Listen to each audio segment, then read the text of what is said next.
there, this is Datila, and welcome to the TNAIW Power Rankings show. As always, I'm joined by my co-host Burt Maclin. He has no relation to Steve Maclin.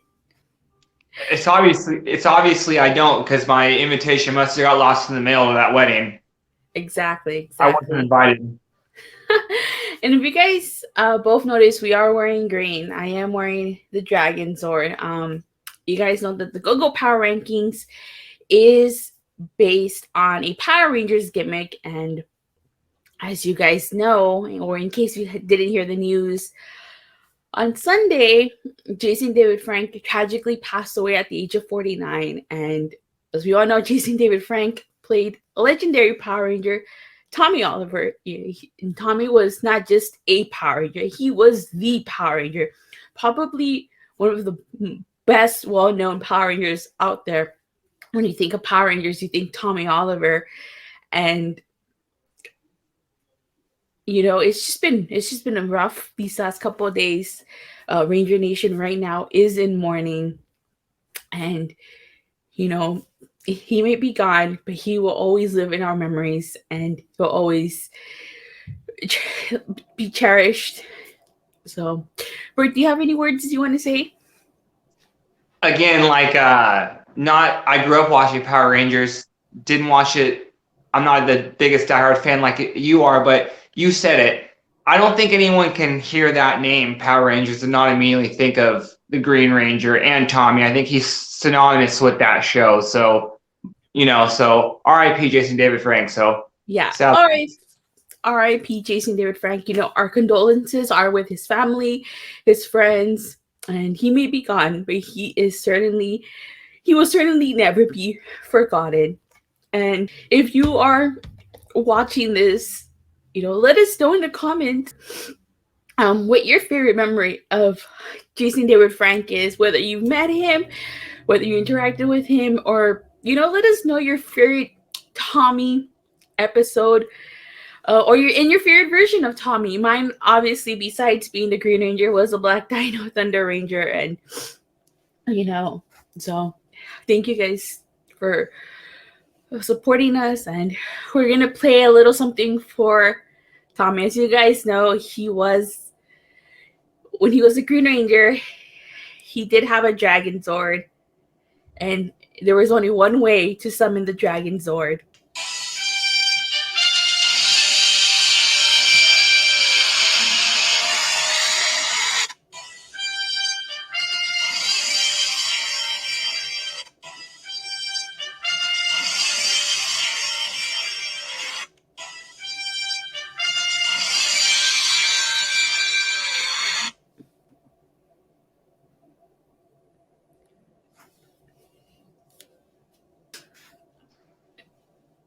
Who do you expect to see on this week's Power Rankings? Just because it's after a show, and usually the champions have big matches on a show, I expect to see the champions top singles near the top 1 and 2 spots. So Jordan and Josh 1 and 2, either order. It doesn't matter to me. I think they both put on top matches on the show, and they are two of the top stars in the show in the company. So I'd be fine with either place. I'm expecting to see the Death Dolls and finally Heath and Rhino be back on the Power Rankings. They've been MIA for the last couple of weeks, so I'm finally expecting to see them on there. Obviously, Josh Alexander and Jordan Grace, I expect them to see on there. And even though he lost, it was one hell of a main event. I think Frankie Kazarian deserves to be up there too. Definitely. All right, but if we get any further into the Power Rankings, Bert, how would you join the Power Rankings committee? All you have to do is message me on Twitter at Burt Maclin 11, DM or message. It doesn't matter. If you're an Impact fan and want to get a quick top 10 out every week, if you watch the show regularly, that's all you have to do. So Burt Maclin 11 on Twitter. Send me a message. Yeah. All right. Well, with that being said, let's play the Power Rankings.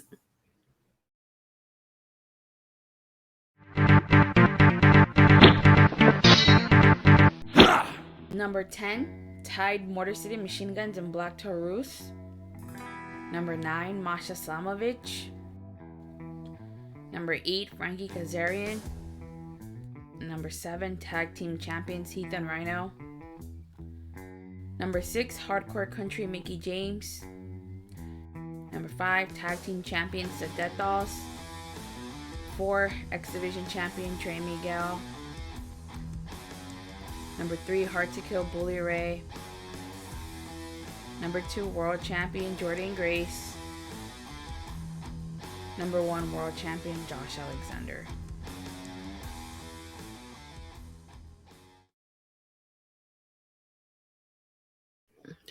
Wow, we have a tie at number 10, the Motor City Machine Guns and Black Taurus. Your thoughts on that? I would say if we didn't do ties, I would put Black Taurus slightly ahead, or just because I think that X Division match might be my match of the night or close to it, just because it was really, really good and just every spot just was phenomenal. So yeah, it's not controversial. I think they both deserve it. But if we had to pick only one, I would slightly go to Black Taurus. And if we had to pick only one, I do agree with you. I would also pick Black Taurus, just for the simple fact that he pretty much dominated that tournament. He won all his matches, and he was on a clean sweep until the finals. So if we had to pick one, I'd pick Black Taurus. And not to mention the Motor City Machine Guns, while they did have a win over the Bullet Club, they were on the countdown to Overdrive. They weren't necessarily on the main card. So that's another reason too why I would continue to pick Black Taurus over Motor City Machine Guns. Okay. So let me ask you this. Number 7 and number 5, respectively, I've talked about how the Death Dolls and Heath and Rhino were tag team champions of their respective divisions, and they weren't a part of the power rankings for the last few weeks. However, both teams successfully retained their titles. But what do you think is the reason why Heath and Rhino aren't at number 7 and why the Death Dolls are at number 5? What did the Death Dolls do better to get them that number 5 position? Well, this week, since they both have a match, I guess the only thing I could chalk it up to is people like the Death Dolls more. You know what I mean? Maybe they're just more over. You know, Rosemary's always been a crowd favorite. Ty is a legend in Impact. Well, they're both legends. And Jessica has become a crowd favorite as well. No disrespect to Heath and Rhino, but I think people are just, with their title reign, more just accepted it was going to happen and not more that they were like rooting or wanted it to happen. We just knew they were going to be champions. They deserved a run. But in terms of people wanting to see it every week, you know, it varies. I'm sure they have their fair share of fans, but I don't think they're the top act in the company, and they're certainly not more over than the Death Dolls. I do agree with you. I do feel like the Death Dolls are a little bit more over than Heath and Rhino. I mean, everybody loves Jessica with the K because she's sick. Yeah, exactly. And that's what I'm saying. Like, I think, if I'm saying Heath and Rhino are just there, but they're certainly not as high up on the card as the Death Dolls. Yeah, and I had to say, like, that whole Jessica gimmick, it could have failed. It really could have failed. But it just gives props to Havoc for making it work. I mean, she makes that gimmick work.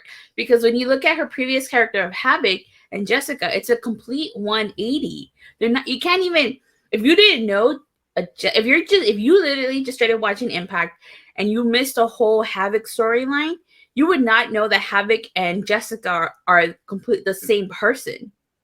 And yeah. I'm assuming that Jessica has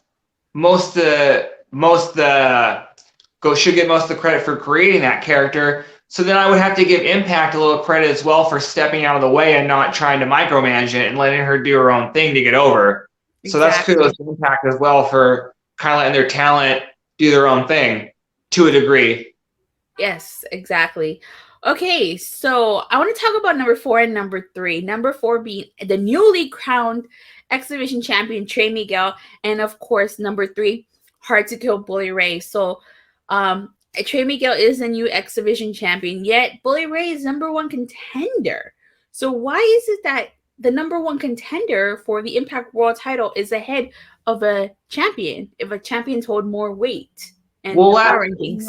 Usually we've been seeing Bully Ray, as number 1 contender. It's not uncommon for the number 1 contender to be number 2. I remember a few times before. I believe Eddie Edwards was number 2 for a while when he was number 1 contender.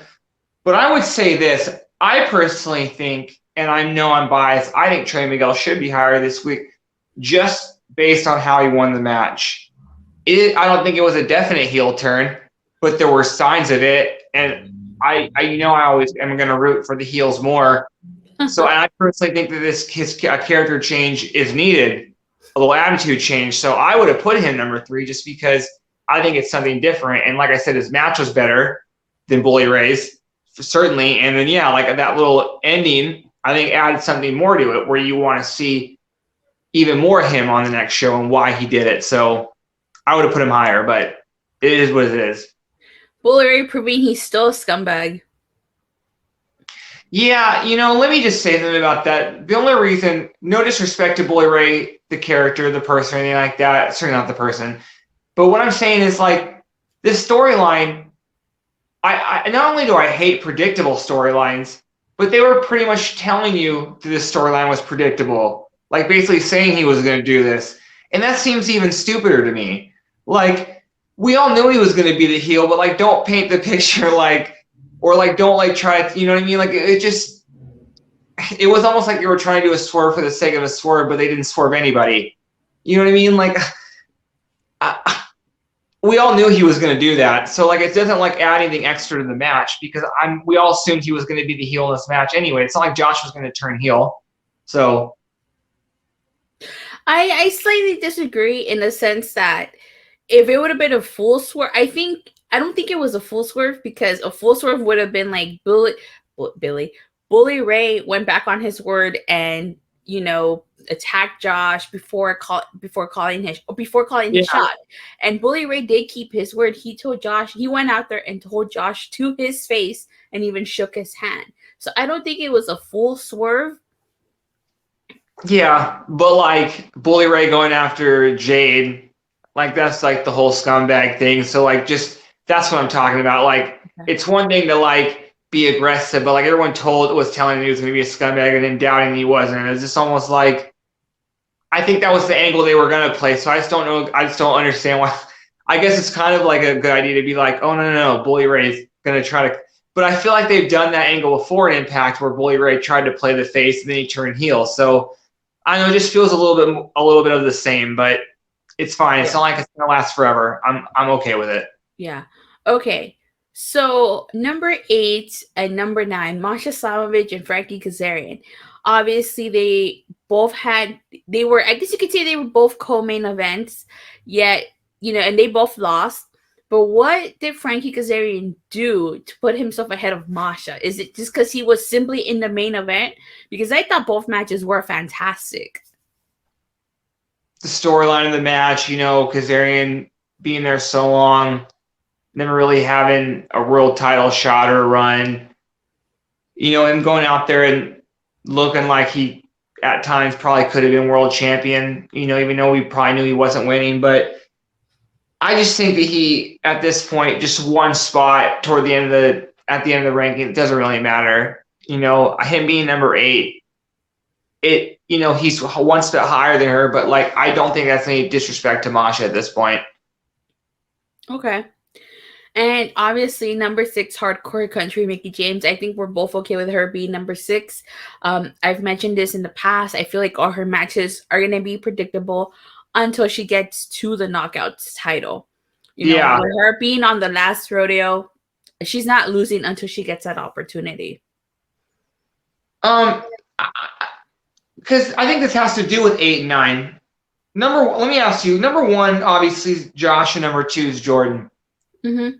Because I think that could have gone either way. Which match did you think was better? Because I personally think the Knockouts match was better. So I would have put Jordan number 1. And it's not just based on one match, but it's just based on how I think because for that first match with Masha and then the Giselle match, I think Jordan has kind of elevated herself to the number 1 star in the company. So I would have put her number 1. What do you think? What did you think? Ooh, this is going to sound controversial, and people are going to probably want to throw tomatoes at me for saying this. And I mean it in the best way possible. I do agree with you, and I kind of feel like even though Josh, don't get me wrong, I love Josh Alexander. He's a tremendous wrestler. I think he just surpassed AJ Styles, right, to take the number two, Yeah, I think number take two. the Yeah. number two spot as longest Impact champion, right? So he just that just leaves Bobby Roode.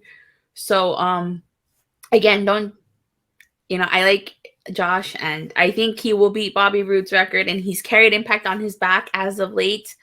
But I honestly think over these last couple of weeks, Jordan Grace has surpassed Josh, and I feel like she's been at the center of a lot of things in Impact, where Josh, because of his feud with Frankie and his feud with his upcoming feud with Bully Ray, I feel like he's kind of taken a back seat, so to speak, over these last couple of weeks.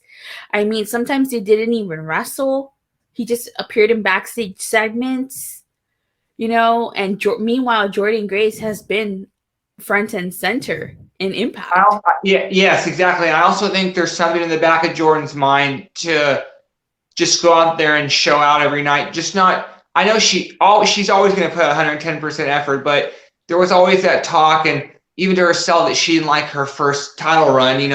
There was the pandemic and stuff. So I think she knows that she's going out there every night, and she's like putting on the best match of the night. And I think that's her goal every night. She always probably thinks like that, but even more now, just because, and I think she's doing that. I think she, like I said, I think she is the number one star in the company. And I think that her, and we always know the knockouts have been valued just as high as anybody else in the company since they've been introduced in Impact. So yeah, her being the champion, yeah, it totally, I would have had her number one.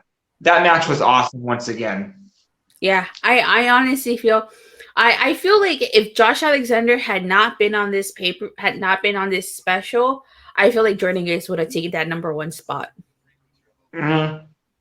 And I also think too, because I could see Josh losing his belt before Jordan. So at that point too, he will need more of Jordan's company, in the sense that, like, she'll just be the top champion, longest running, So you're saying she's going to be Taya Valkyrie's record? No, I'm just saying, I think that, because I don't think they're going to have Josh beat Bobby Roode's record. Oh, wow. Okay. Because isn't that 60 days? That's 60 days away. So, like, because I don't think, okay, so after he beats after he beats Bully Ray, they need to immediately have Maclin beat him for the title. They automatically get that going. So yeah, I don't think he beats Bobby Roode's feud. And it's I think that if he makes it to hard, I think if he makes it to Hard to Kill, he does beat Bobby Roode's record.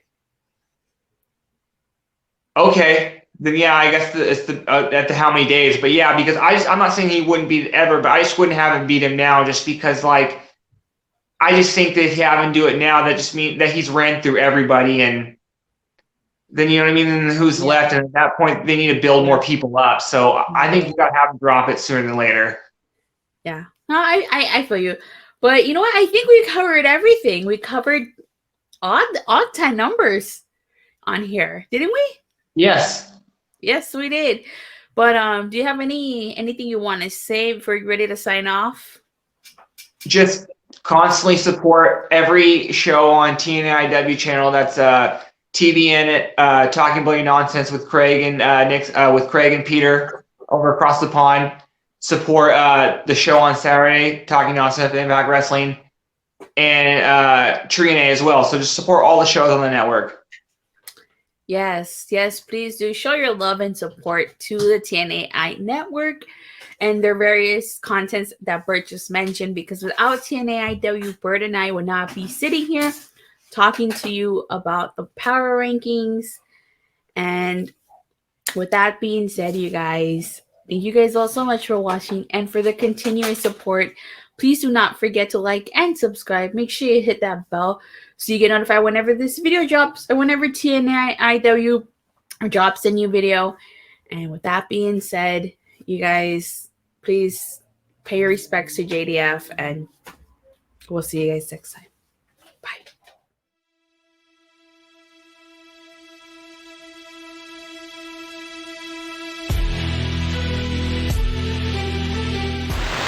Bye.